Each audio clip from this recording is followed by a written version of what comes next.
Residents of Tinley Park in Chicago's southwest suburbs have been asking for this 280-acre property to be cleaned up for over 7 years. It used to be home to the Tinley Park Mental Health Center and closed in 2012. Since then, residents have been concerned about the growing health and safety hazards. We had an environmental study done about 5 or 6 years ago, and there's issues with asbestos, black mold, chemical waste, leaky tanks, landfills that need to be closed. And obviously, a situation like that doesn't get better over time. It's gotten worse. And all this is concerning some longtime Tinley Park residents like Chris Halper, who is now working on a documentary about this problem.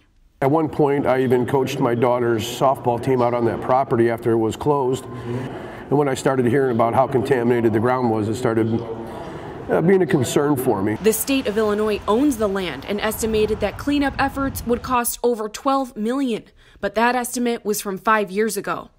That's only going to get worse, and so it needs to be cleaned up. It's environmentally unsound. Frankly, it's an eyesore right in the middle of Tinley Park.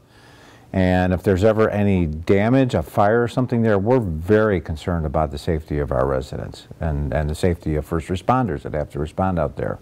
The State Department of Central Management Services started contracting security officers to patrol the property in November. There's no fencing, and the no trespassing signs haven't stopped everyone. A records request showed that since 2014, the Tinley Park Police Department has received 119 calls related to the property.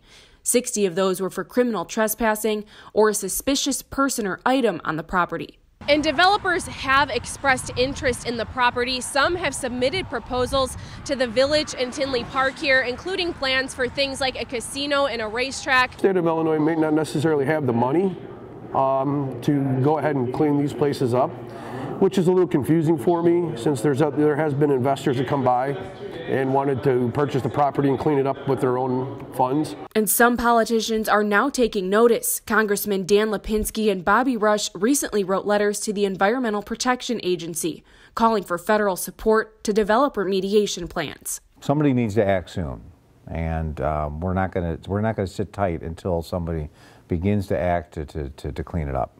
But finally, just weeks ago on March 5th, a sign of progress. The state issued a news release saying it's waiting for the property to be appraised before they can sell it to the village. And Governor Pritzker indicated that once that happens, a resolution to this issue may finally be found. For Good Day DePaul, I'm Erica Carbajal.